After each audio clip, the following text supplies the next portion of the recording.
Hi friends, welcome to kitchen angel. இன்றைக்கி நம்ம வீடியோவில் என்ன பார்க்க போகிறோன்னா விநாயகர் சதுர்த்தி ஸ்பெஷல் பூரண கொழுக்கட்டை, பால் கொழுக்கட்டை, பிடி கொழுக்கட்டை எப்படி செய்யலாம்னு தான் பார்க்க போகிறோம். வாங்க ஃப்ரெண்ட்ஸ், வீடியோக்குள்ளே போகலாம். அதுக்கு முன்னாடி நம்ம சேனலை சப்ஸ்கிரைப் பண்ணாதீங்க, சப்ஸ்கிரைப் பண்ணிங்க.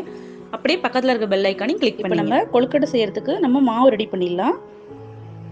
நான் இன்றைக்கி பச்சரிசி 1/2 கிலோ எடுத்திருக்கேன். இது 2லேருந்து 4 மணி நேரம் நல்லா ஊற வச்சு எடுத்திருக்கேன். பார்த்தீங்கன்னா இப்போ நம்ம மிக்ஸி ஜாரில் போட்டு கொஞ்சம் கொஞ்சமாக போட்டு அரைச்சி எடுத்து வந்துடலாம். பார்த்தீங்கன்னா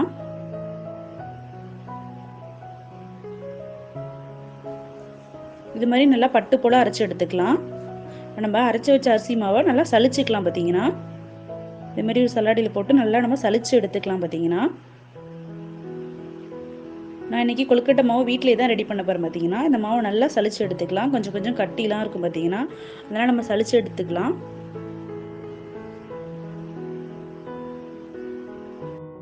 இது மாதிரி நம்ம எல்லா மாவையும் சலிச்சு எடுத்துக்கலாம். பார்த்தீங்கன்னா இட்லி பாத்திரத்தில் தண்ணி ஹீட் பண்ணி வச்சுருக்கேன். இட்லி தட்டை வச்சு காட்டன் துணி போட்டிருக்கேன். இப்போ நம்ம சளிச்சு வச்ச மாவு எல்லாத்தையும் இதில் சேர்த்து வேக வச்சு எடுத்துக்கலாம். மாவு வேகிறதுக்கு பார்த்திங்கன்னா கிட்டத்தட்ட ஒரு 1/2 மணி நேரம் ஆகும். இப்போ மூடி போட்டு மூடிடலாம். மாவு நல்லா வெந்துடுச்சு. இப்போ நான் கரண்டியால் எடுத்து காட்டுறேன். பார்த்தீங்கன்னா இப்போ நம்ம பூரண கொழுக்கட்டை ரெடி பண்ணிடலாம். பூரண கொழுக்கட்டை ரெடி பண்ண நான் கடலப்பருப்பு 1/4 கிலோ எடுத்திருக்கேன். இதை நம்ம ஊற வச்சுலாம் ஒரு 2 மணி நேரம் கடலப்பருப்பு நல்லா ஊறணும். பார்த்தீங்கன்னா கடலப்பருப்பு நல்லா ஊறிடுச்சு. இது நம்ம வேக வச்சு எடுத்துக்கலாம். ஒரு பாத்திரத்தில் நான் தண்ணி சூடு பண்ணியிருக்கேன். இப்போ நம்ம கடலப்பருப்பை சேர்த்துக்கலாம். குக்கரில் நம்ம வேக வச்சா 2லேருந்து 3 விசில் வச்சா போதும். பார்த்தீங்கன்னா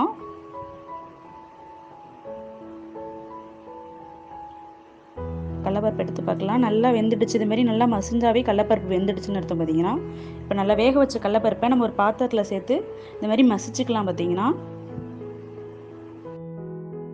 கடாயில் 3/4 கப்பு தேங்காய் சேர்த்து தேங்காவை நல்லா வதக்கிக்கலாம். நான் இன்றைக்கி தேங்காய் ஒரு மூடி எடுத்திருக்கேன். தேங்காவை நம்ம ஒரு 5லேருந்து ஒரு 10 நிமிஷம் வரைக்கும் நல்லா வதக்கிக்கலாம். தேங்காய் நல்லா வதங்கிடுச்சு. இப்போ வெல்லம் சேர்த்துக்கலாம். நான் 1/4 கிலோ வெல்லம் சேர்க்குறேன். வெள்ளத்தை சேர்த்து நல்லா மிக்ஸ் பண்ணிக்கலாம். நம்ம எந்த அளவு கடலப்பருப்பு சேர்த்தமோ அதே அளவு வெல்லம் சேர்த்துக்கலாம். பார்த்தீங்கன்னா வெள்ளத்தையும் தேங்காயும் நல்லா சுருளாக வதக்கிங்க. நான் அதில் கொஞ்சம் கூட இன்றைக்கி தண்ணி சேர்க்கவே இல்லை.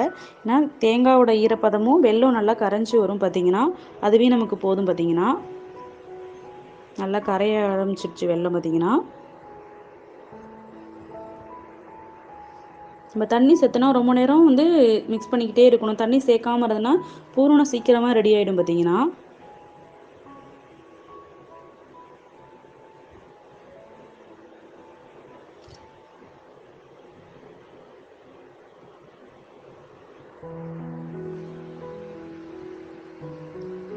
நல்லா வெல்லம் கரைஞ்சிடுச்சு. பார்த்தீங்கன்னா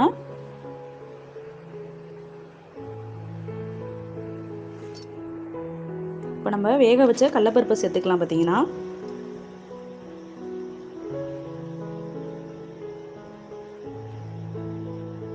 கடலப்பருப்பு சேர்த்து நல்லா மிக்ஸ் பண்ணிங்க.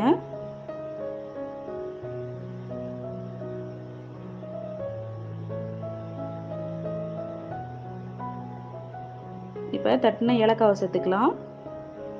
நல்லா கொதிக்க ஆரம்பிச்சிடுச்சு.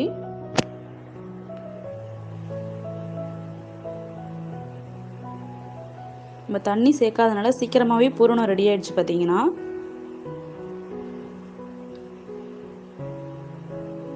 அடுப்பை ஆஃப் பண்ணிடலாம். பூரணம் ரெடி ஆகிடுச்சு. பார்த்தீங்கன்னா வேக வச்ச அரிசி மாவு. இப்போ 1 ஸ்பூன் உப்பு சேர்த்துக்கலாம் தண்ணியில். இது நான் தண்ணி நல்லா கொதிக்க வச்ச சுடு தண்ணி. பார்த்தீங்கன்னா இப்போ மாவில் கொஞ்சம் கொஞ்சமாக சேர்த்து நல்லா மிக்ஸ் பண்ணிக்கலாம். இன்னும் கொஞ்சம் தண்ணி சேர்த்துக்கலாம். தண்ணி கொஞ்சம் கொஞ்சமாக தான் சேர்த்து நம்ம மாவை பிசைஞ்சு எடுத்துக்கணும். பார்த்தீங்கன்னா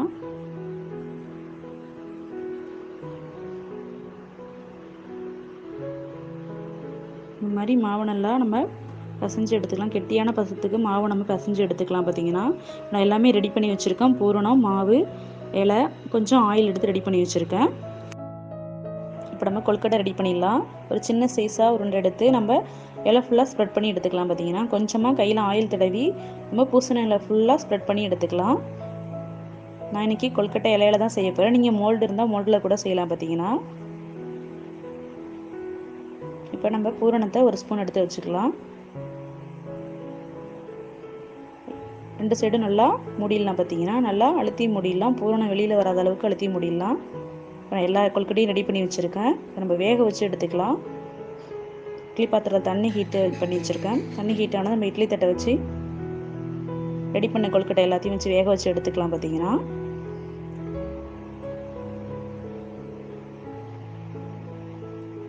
நம்ம இலையில செஞ்சு கொழுக்கட்டை சாப்பிட்டோம்னா ரொம்ப சாஃப்டாக இருக்கும். பார்த்தீங்கன்னா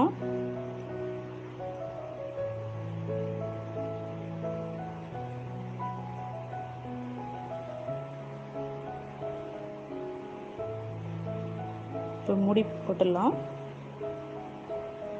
ஓப்பன் பண்ணி பார்க்கலாம். கொழுக்கட்டை எல்லாமே வெந்துடுச்சு. இலையோட கலர் சேஞ்ச் ஆனவே கொழுக்கட்டை வெந்துடுச்சுன்னு அர்த்தம். பார்த்தீங்கன்னா நான் உங்களுக்கு இப்போ ஓப்பன் பண்ணி காட்டுறேன். பாருங்கள் எவ்வளோ நல்லா சாஃப்டாக இருக்குது பாருங்கள் கொழுக்கட்டை. இதை நம்ம பால் கொழுக்கட்டை ரெடி பண்ணலாம். அதுக்கு தேவையான பொருட்கள் வெல்லம், 1 கப் தேங்காய், ஏலக்காய், அரிசி மாவு, 1/2 ஸ்பூன் அளவு உப்பு சேர்த்துக்கலாம். நல்லா கொதிக்க வச்சு தண்ணி சேர்த்துக்கலாம். பார்த்தீங்கன்னா தண்ணி சேர்த்து மாவில் நல்லா மிக்ஸ் பண்ணிக்கலாம். நம்ம கையால் மாவு பிசைய முடியாது, ரொம்ப சூடாக இருக்கும். அதனால் நம்ம கரண்டியாலே மிக்ஸ் பண்ணி எடுத்துக்கலாம்.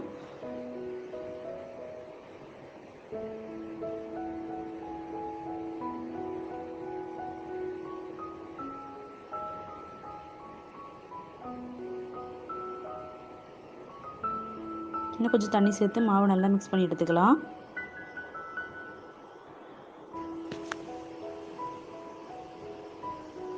இந்த மாதிரி மாவை நல்லா கெட்டியாக பசைஞ்சு எடுத்துக்கலாம். பார்த்தீங்கன்னா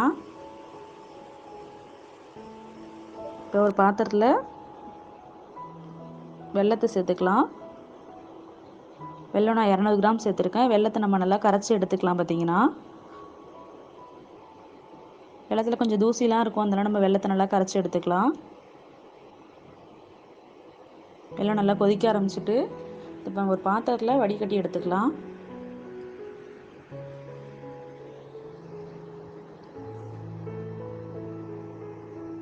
இப்போ வெள்ளை கரைசலை அதே பாத்திரத்தில் சேர்த்துக்கலாம். வெல்லம் நல்லா கொதிக்க ஆரம்பிச்சுட்டு பசஞ்சு வச்ச மாவை ஒரு பெரிய சைஸ் உருண்டையை எடுத்து நம்ம முறுக்கு புளியிற அச்சில் செஞ்சுக்கலாம். இப்போ வெள்ளை கரைசலில் இந்த மாவை நம்ம புளிஞ்சு விட்டுக்கலாம். பார்த்தீங்கன்னா நம்ம இது ஏற்கனவே வேக வச்ச மாவு தான், அதனால் நம்ம டைரெக்டாகவே புளிஞ்சிடலாம். இந்த மாதிரி நான் எல்லா மாவையும் இப்போ புளிஞ்சு விட்டுட்டேன். சேர்த்து நல்லா மிக்ஸ் பண்ணிக்கலாம். இப்போ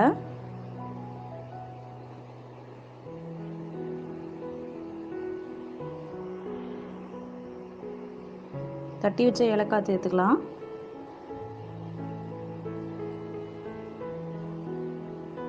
நல்லா கொதிக்க ஆரம்பிச்சிடுச்சு. பார்த்தீங்கன்னா 1 கப் தேங்காய் துருவல் சேர்த்துக்கலாம். தேங்காய் துருவல் சேர்த்து நல்லா மிக்ஸ் பண்ணிக்கலாம்.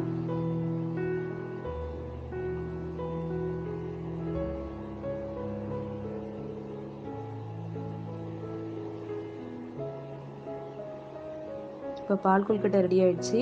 இதுக்கு இன்னொரு பேர் திரட்டி பால் கூட சொல்லுவாங்க. பார்த்தீங்கன்னா இப்போ சுவையான பால் கொழுக்கட்டை ரெடி ஆயிடுச்சு. இது ஒரு பவுலுக்கு மாற்றிக்கலாம். பார்த்தீங்கன்னா அடுத்ததாக பிடி கொழுக்கட்டை ரெடி பண்ணிடலாம்.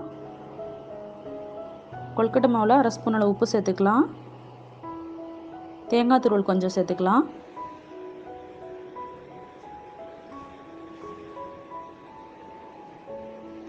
அடுத்தது வெள்ளை கரைசல் சேர்த்துக்கலாம். நம்ம பால் கொழுக்கட்டைக்கு எப்படி வெள்ளை கரைஞ்சோமோ அதேமாரி வெள்ளை கரைசல் சேர்த்துக்கலாம். சேர்த்து நல்லா மிக்ஸ் பண்ணிக்கலாம்.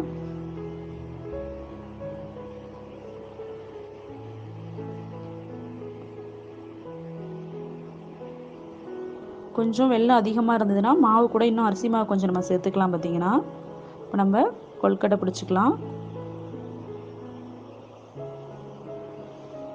ஒரு பெரிய சைஸ் உருண்டையை எடுத்து கையால் உருட்டி நம்ம கொஞ்சம் லைட்டாக அழுத்தம் கொடுத்தோன்னா கொழுக்கட்டை ரெடி ஆயிடுச்சு. நம்ம எல்லாத்தையும் இப்போ ரெடி பண்ணிக்கலாம். பார்த்தீங்கன்னா நான் எல்லா கொழுக்கட்டையும் இப்போ ரெடி பண்ணி விட்டேன். நம்ம இட்லி பாத்திரத்தில் வேக வச்சு எடுத்துக்கலாம்.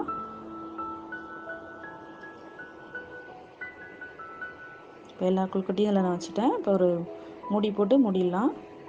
ஒரு 5லேருந்து ஒரு 10 நிமிஷத்தில் கொழுக்கட்டை வெந்துடும். பார்த்தீங்கன்னா இப்போ ஓப்பன் பண்ணி பார்க்கலாம். கொழுக்கட்டை எல்லாமே வெந்துடுச்சு. பிடி கொழுக்கட்டை ரெடி ஆயிடுச்சு. சீக்கிரமாக செஞ்சிடலாம் பார்த்தீங்கன்னா பிடி பூரண கொழுக்கட்டை. கொழுக்கட்டை, பால் கொழுக்கட்டை, பிடி கொழுக்கட்டை எல்லாமே ரெடி ஆயிடுச்சு. அனைவருக்கும் விநாயகர் சதுர்த்தி நல்வாழ்த்துக்கள். இந்த வீடியோ பிடிச்சிருந்தா லைக் பண்ணுங்கள், ஷேர் பண்ணுங்கள், கமெண்ட் பண்ணுங்கள். நம்ம சேனலை மறக்காமல் சப்ஸ்கிரைப் பண்ணுங்கள். தேங்க்ஸ் ஃபார் வாட்சிங்.